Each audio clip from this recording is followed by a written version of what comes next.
Satu hari jelang pertandingan tim nasional Indonesia melawan tim nasional Bahrain di babak kualifikasi Piala Dunia 2026 zona Asia, seberapa besar peluang timnas Merah Putih untuk lolos Piala Dunia? Dan berkaca dari kekalahan melawan Australia kemarin, bagaimana juga kesiapan Indonesia? Akan kita bahas bersama dengan pengamat sepak bola Muhammad Kusnaini. Ya, Bung Kus, selamat sore. Terima kasih sudah bergabung bersama kami. Ya, seberapa besar peluang Indonesia menang melawan Bahrain jika kita belajar dari kekalahan dengan Australia kemarin? Iya, kita yang penting itu saya pikir mengevaluasi performa waktu lawan Australia, karena ada beberapa hal yang kalau tidak kita perbaiki bisa menjadi salah satu titik lemah yang bisa dimanfaatkan olehnya. Misalnya soal set piece, ya itu situasi yang saya pikir harus bisa diatasi oleh pelatih dengan waktu yang lebih panjang. Saat ini latihannya bisa 3 hari, dan itu kalau bisa diperbaiki mudah-mudahan tidak bisa menjadi celah untuk Bahrain mendapatkan kesempatan ya. Yang kedua, transisi, ini juga salah satu problem yang kemarin muncul ketika melawan Australia. Dengan waktu latihan yang lebih panjang, mudah-mudahan Coach Clifford dan kawan-kawan bisa mengatasi transisi lebih baik lagi. Dan yang paling penting nanti saya pikir kematangan bermain ya. Kita akan bermain di kandang sendiri dengan dukungan mungkin sekitar 70.000 penonton yang sangat antusias. Ini bisa menjadi kekuatan sekaligus bisa menjadi kelemahan juga. Kalau kita bisa memanfaatkan pemain bisa bermain dengan matang ya. Matang itu artinya tenang, disiplin, sesuai dengan game plan, itu akan menjadi kekuatan bagi kita. Tapi kalau kita tidak bisa matang mainnya, itu bisa menjadi kelemahan justru. Karena itu saya berharap kelemahan-kelemahan tadi bisa dibenahi dan kita bisa memanfaatkan waktu yang lebih panjang, persiapan yang lebih panjang untuk tampil lebih baik melawan Bahrain. Ya, Bungkus, ini kan kita banyak personil atau atlet naturalisasi ya dalam timnas kali ini. Ketika kemarin melawan Australia dan besok melawan Bahrain kan karakternya berbeda dua tim ini. Nah, Australia dan Bahrain, bagaimana ekspektasi terhadap timnas sendiri yang mayoritas sekarang adalah naturalisasi?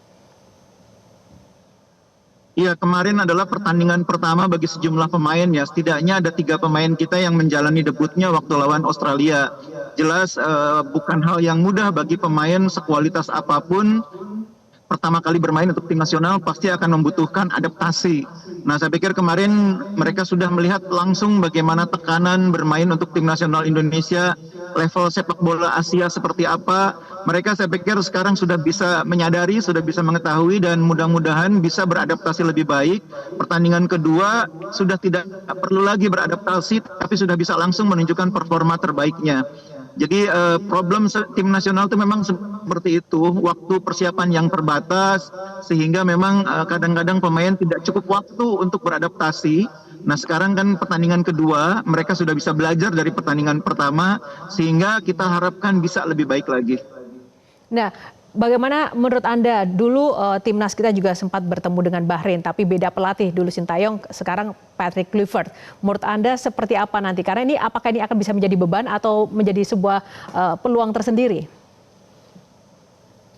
Iya, jadi dari pertandingan pertama kita bisa melihat bahwa Bahrain ini tim yang ulet ya, yang tidak mudah dikalahkan. Bahkan kita juga bisa melihat waktu Bahrain melawan Jepang, mereka itu bisa mempersulit Jepang selama lebih dari 60 menit. Mereka bermain disiplin, mereka bermain kompak, mereka juga tidak mudah diintimidasi oleh permainan Jepang yang jelas di atas mereka. Nah, ini mudah-mudahan juga bisa dengan apa yang dilakukan oleh timnas kita nanti.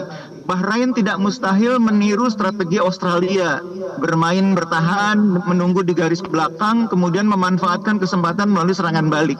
Itulah sebabnya tadi saya mengatakan Indonesia harus bermain lebih matang. Matang itu artinya ketika kita punya kesempatan menguasai bola lebih lama, itu tidak terpancing untuk pengen buru-buru mencetak gol. Meskipun possession kita tinggi, kalau kita tidak mampu menciptakan gol, kan sama aja tidak terlalu bermanfaat possession yang besar itu. Jadi pemain kita harus lebih matang, harus siap juga menghadapi berbagai skenario karena Bahrain ini tim yang sebagian besar pemainnya sudah berlatih bersama, bermain bersama lebih dari 5 tahun.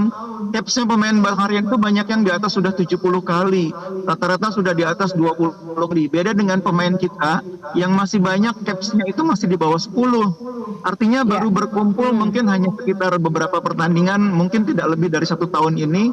Jai Jets, begitu juga dengan Kavil Verdong, Kevin Dix, itu kan baru beberapa kali aja memperkuat tim nasional. Belum lagi yang baru-baru sekarang. Nah, Makanya Bungkus, diharapkan mereka bisa membawa kematangan yang mereka tunjukkan di level klub itu juga ditunjukkan di level tim nasional. Itu penting sekali. Dan nah, jajaran pelatih Bungkus, juga sama. Jangan, ya. ya, Bungkus, tapi satu hal tadi kan Anda menyebutkan ada beberapa tantangan karena Bahrain adalah tim yang solid, kompak dan juga persisten seperti itu. Tapi kita ini optimis nih, apa kekuatan dari timnas kita sendiri iya, menurut pertama kita Anda? punya dukungan penonton yang pasti akan sangat membuat pemain termotivasi. Itu keuntungan terbesar kita ya. Yang kedua, kita nih sebetulnya secara materi punya pemain-pemain yang berkualitas ya. Waktu lawan Australia pun kita bisa melihat bahwa pemain kita tuh sebetulnya kualitasnya tidak kalah. Game plan-nya aja yang waktu itu tidak tepat mungkin ya. Jadi kali ini saya berharap kelebihan kualitas pemain itu bisa dimaksimalkan oleh jajaran pelatih. Itu modal besar. Kita punya pemain berkualitas seperti Ole Romeni, Tom Haye, Calvin Verdong, Kevin Dix, Jai Ijas itu pemain-pemain yang kualitasnya bagus. Tinggal Nah, menurut bagaimana Anda, pelatih memaksimalkannya menjadi satu kesatuan. menurut Anda susunan pemain yang ditetapkan yang akan bermain melawan Bahrain, menurut Anda sudah tepat belum ya? Eh, Soal susunan pemain dan game plan tentu wilayah pelatih ya. Cuma kalau berkaca dari permainan kemarin lawan Australia, saya melihat tampaknya yang saat ini tepat bagi kita, yang saat ini masih lebih mudah dipahami oleh pemain kalau kita bermain dengan formasi 3 di lini belakang, 3-4-3 atau 3-4-1-2. Sekarang Ragnar Ortmangun kan juga bisa bermain, sehingga ada opsi untuk memainkan Ragnar bersama dengan Ole di depan, di belakangnya ada Marcelino yang kemarin bermain agak bingung, saya pikir dengan posisi yang agak berbeda. Kalau dia bermain di belakang 2 striker, mungkin Marcelino bisa lebih efektif. Di belakang meskipun kita kehilangan Miss Hilger, kita masih punya beberapa pemain yang bisa jadi alternatif. Ada Rizky Ridho, ada Justin, ada Jordi Amat juga untuk mendampingi Jai Ijas. Tidak masalah dari segi materi pemain. Tidak ada masalah ya. Dan kalau kita melihat dari pertandingan melawan Australia kemarin kan banyak bola-bola mati yang sebenarnya itu menguntungkan Australia. Nah, kalau misalnya di Bahrain ini seperti apa? Apalagi sejauh mana ini juga strategi untuk mengantisipasi last minute itu tidak terulang kembali ya seperti pertandingan dengan Bahrain sebelumnya. Iya, Bahrain pasti belajar dari apa yang dilakukan oleh Australia. Dan mereka juga kan punya pemain yang secara postur juga cukup tinggi ya, rata-rata di atas 180. Karena itu tadi di awal saya katakan pembenahan terhadap situasi set piece itu wajib dilakukan, mutlak. Kan latihannya tidak hanya 1 kali kali ini, tidak hanya 1-2 kali, tapi bisa beberapa kali. Coach Patrick bersama Coach Alex Pastur mudah-mudahan sudah bisa mengatasi problem situasi bola mati itu. Baik, terima kasih Bungkus. Nah ini untuk ulasannya bersama Baik, Metro ya. hari ini kita doakan dan dukung terus yang terbaik untuk timnas Indonesia melawan Amin. Bahrain besok. Terima kasih, selamat sore. Jelajahi cara baru mendapatkan informasi. Download Metro TV Extend sekarang.